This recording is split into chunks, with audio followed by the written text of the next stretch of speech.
Hi, guys. Welcome to the first episode of After the Post, where we will discuss the past week's races.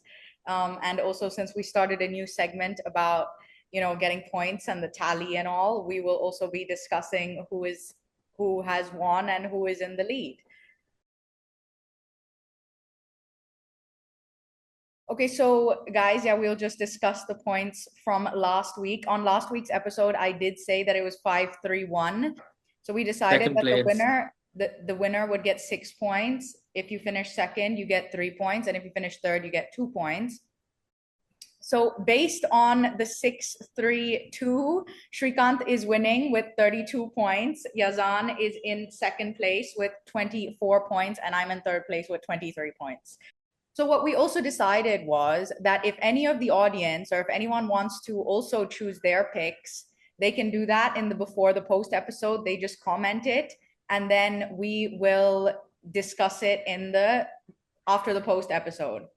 And if you beat us, all of us, then there might even be a prize. Hats off to them. Okay, guys, we're going to go through the 9 races of the day, and we will start with the first race of the day.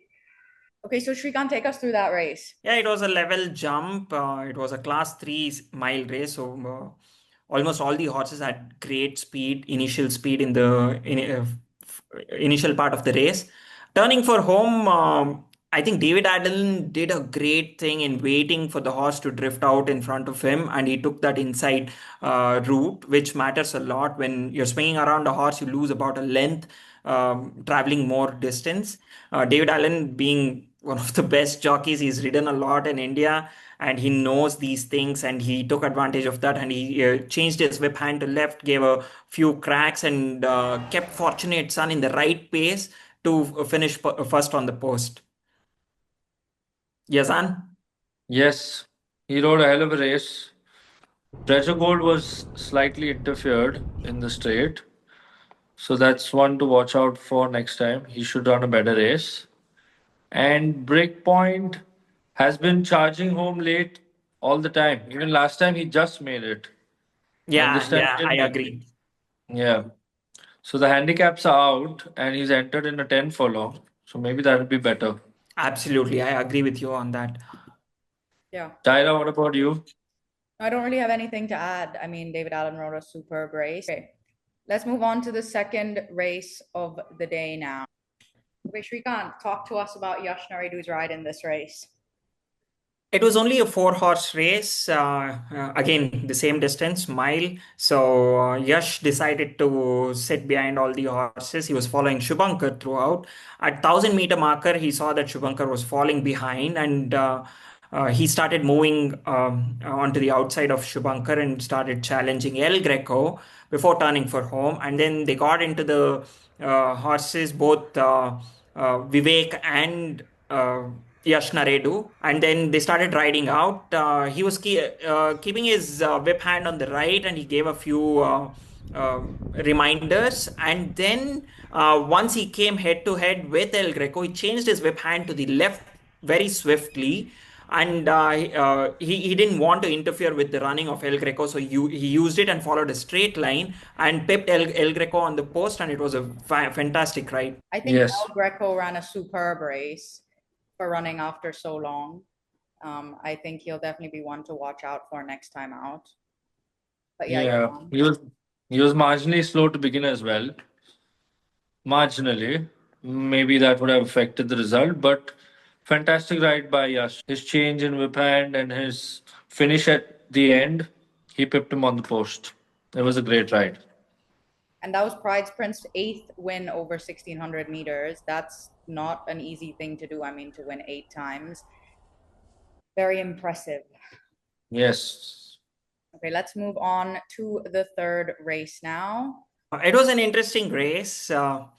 I think Ram Swaroop, he's recently found the whip, and he hasn't practiced enough to use the whip. I'm going to talk about the last 200 meters where Ram Swaroop, before entering the 400-meter marker, he gave a tap on the shoulder on Esperanza, and then he was staying close to the rails. But moreover, he should have used the whip hand and then guided his horse to hold on to the rails a little bit more, though she was hanging very badly.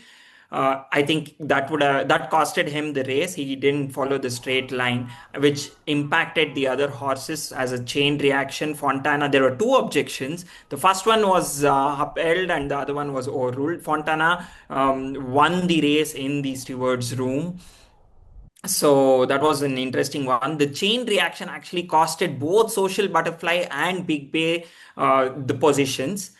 Out of these four horses, Social Butterfly and Big Bay being the 4-year-olds, I'm posting a question to both of you. Which horse is a better sprinter in their career in the future? Tyra. Well, I thought Social Butterfly ran a very, very good race, traveling wide the whole time, and then she came in the end. I think what you mentioned last time, Shrikant, about them coming down from 1600 meters, it affected them. They both started very late, like they only made up.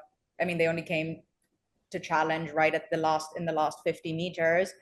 I think that Social Butterfly will be a better sprinter. Big Bay can win over sprint distances, but maybe a little bit longer. I think it took him a little bit longer to warm up. What about you, Yazan? Do you disagree? For me, it's the opposite. All I right. think Big Bay will be a better sprinter because for me, in the last furlong, not furlong, yeah, last 100 meters, he was the fastest moving out of all the entire lot. Even though Esperanza hung out and drifted out in the straight, causing a chain reaction, like Srikanth said, affected all three, but he covered good ground. He's the horse to watch out for over a 6 furlong sprint. It'll be fun to see him I race. I agree with you, Azan, and I think Big Bay is going to be a better sprinter over 6 furlongs than Social Butterfly. I might be wrong. Tyra might be correct. We might be wrong, but Yes, we I both think might be wrong. according to what I saw in the race, I think Big Bay is going to be a better sprinter.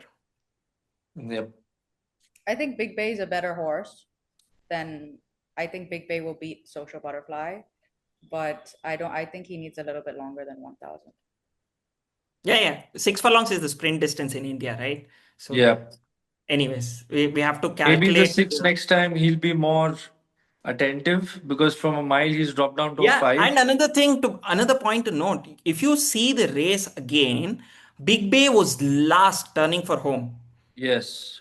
But they've actually jumped out. All of them have jumped out fast. And within 3 or 4 lengths, all of them were trying to settle their position. Social Butterfly was traveling about 4 or 5 wide. So I think they were trying to, get in place, but some of them didn't.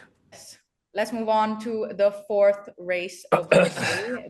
It was a very much straightforward race, 6 furlong race. Kanda with T.S. Joda, he jumped out. He was in a very good striking position throughout the race. Came into the top of the straight. He showed some daylight. He got into the horse. He's not whip happy pulling out the whip early on. He got into the horse. He got into the rhythm.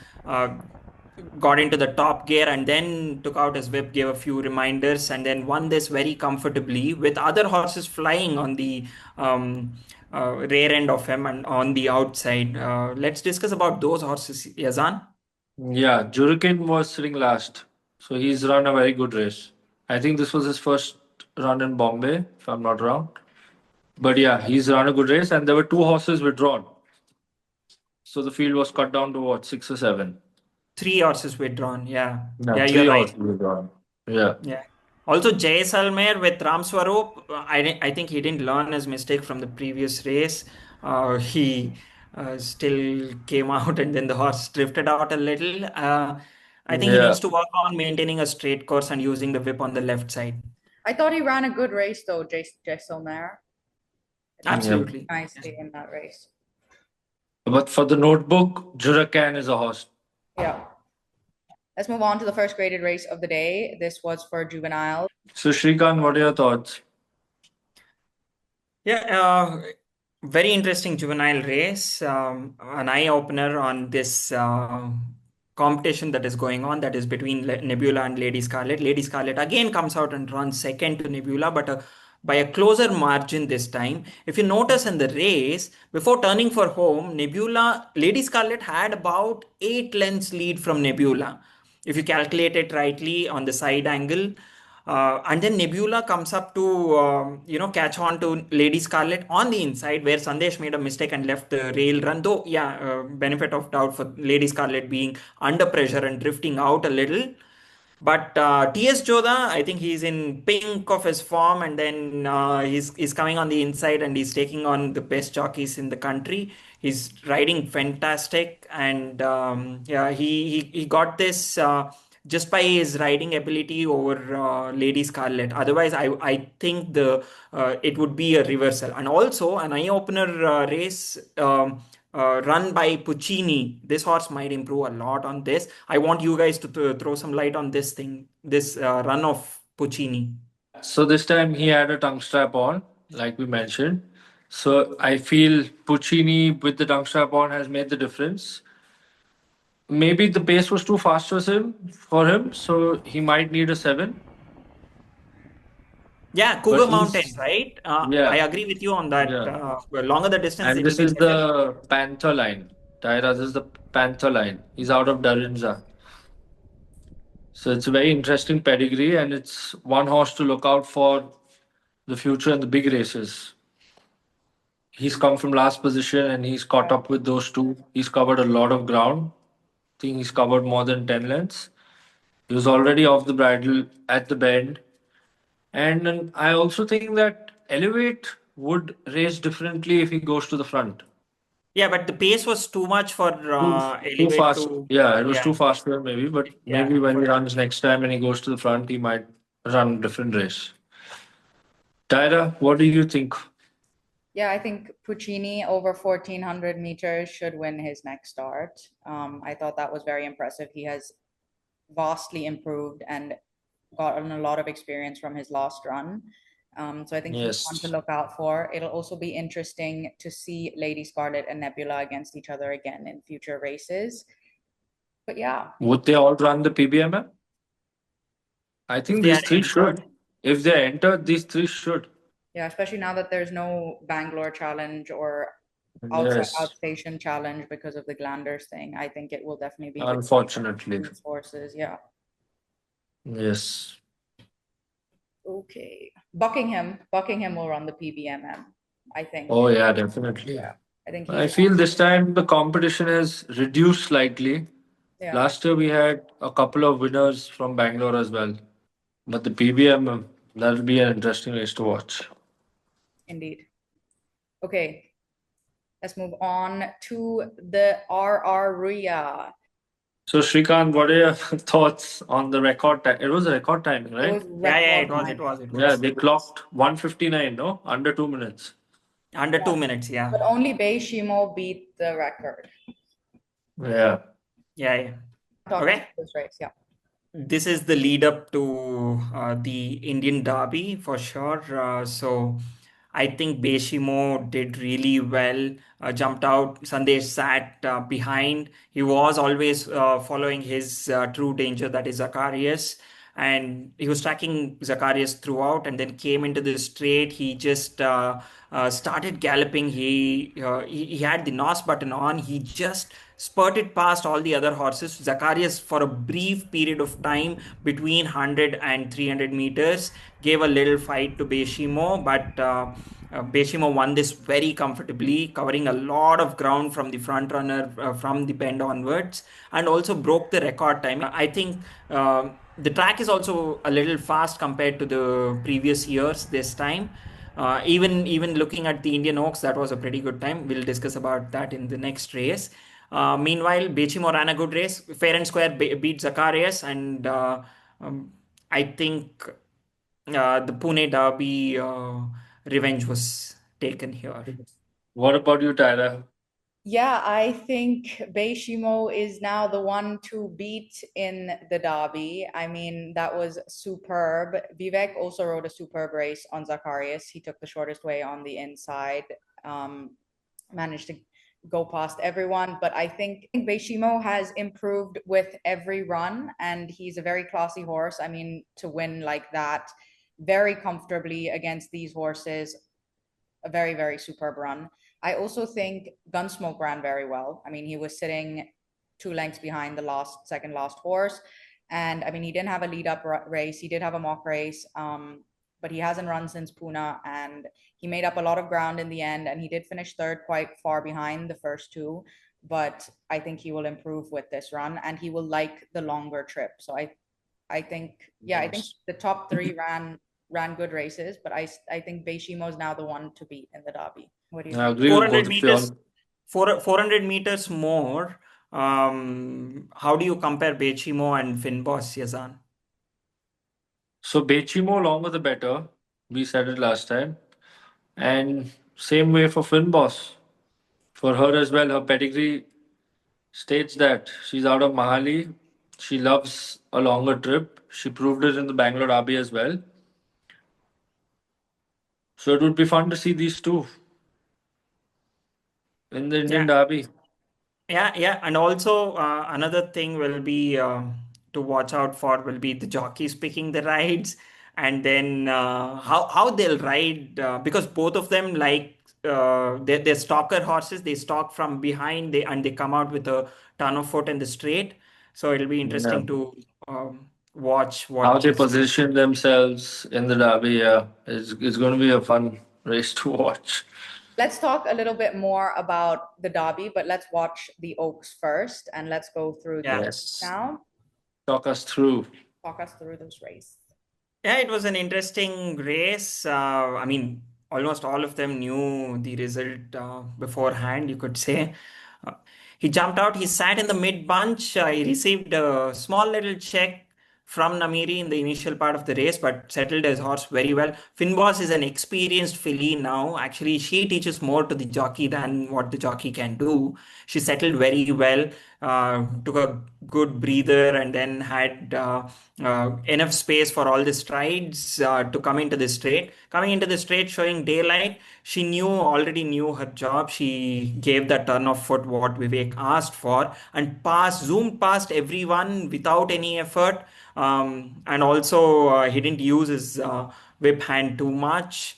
Gave few reminders, two if I'm not wrong, and then won by a comfortable 6 lengths, clocking 229.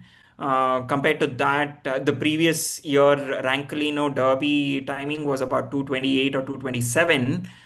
Based on that, and Finboss was not put under pressure. If under pressure, might clock even better. And it'll be a nice matchup between Finboss and Bechimo. So I think that is what we need to discuss rather than the other horses which ran in the Oaks. Yes, I concur with you. But I think she's in another class of herself right now. Another interesting thing is I want to see the declarations for the Indian Derby. How fascinating it is going to be with which jockey is going to sit on which horse. Okay, so just to conclude the Oaks, Yes. I think Finboss is in a league of her own. I also think King's Gambit ran quite well to come second. And yeah, no, it'll be interesting to see how she goes up against the boys in the Derby. So that will be very exciting. So we'll wait for that. But yeah, let's move on to the 8th race now. Okay, Yazan, why don't you take us through the 8th race? So, firstly, the winner was looking very well in the paddock. If all our racing patrons have seen in the paddock. And Appalachian on looks won well, beat the favorite, of course. I feel Gold Bar Santosh could have ridden a better race because he's passed Appalachian and Appalachian has come with a rerun. The horses also to watch out for are first time out runner Renaissance, which Tyra had mentioned, and also Manwar. So Renaissance ran with NB Kuldeep, so next time there might be a jockey change. And Manwar also ran a fair race. What do you think, Shrikant? Yeah, uh, the same. I think Santosh, to be more critical about it, he went too early. He made his running too early because he didn't give the horse enough chance, because Gold Bar was running after a long time. When Yeah. horses, they are running after a long time, you can't ask them to spurt for too long. So you need to time that running where you get the top speed on the post rather than before the post and then fade out. I think that is the mistake what he did. He didn't time his running well. He could have come on the outside, waited a little bit more, and then timed his running. He could have beaten Appalachian.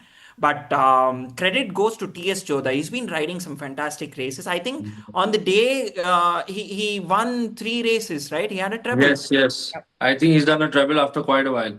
Yeah, and he's been riding really well. He's a tall chap. He hugs the horse very well. He gets into the seat. He's got a great seat, and he makes the horses run. On this run, the next time out, these 3 horses, as you mentioned, Yazan, Goldbar, Renaissance, and Manwar, all these 3 horses will run a very for sure.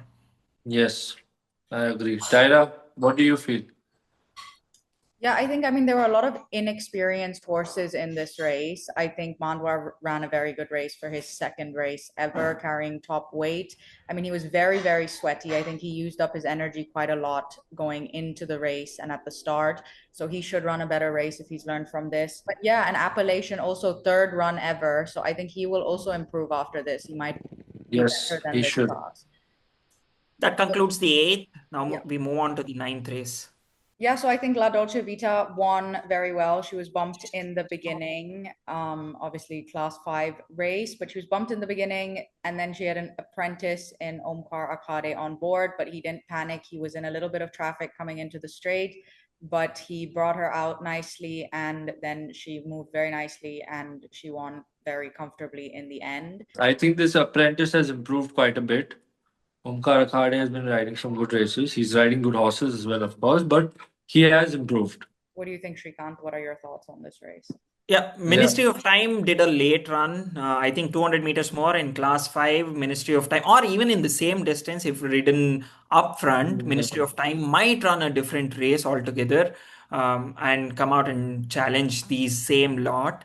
Yes. Algonquin ran a pretty decent race, but all credit goes to the connections and Omkar Akade, as you guys mentioned.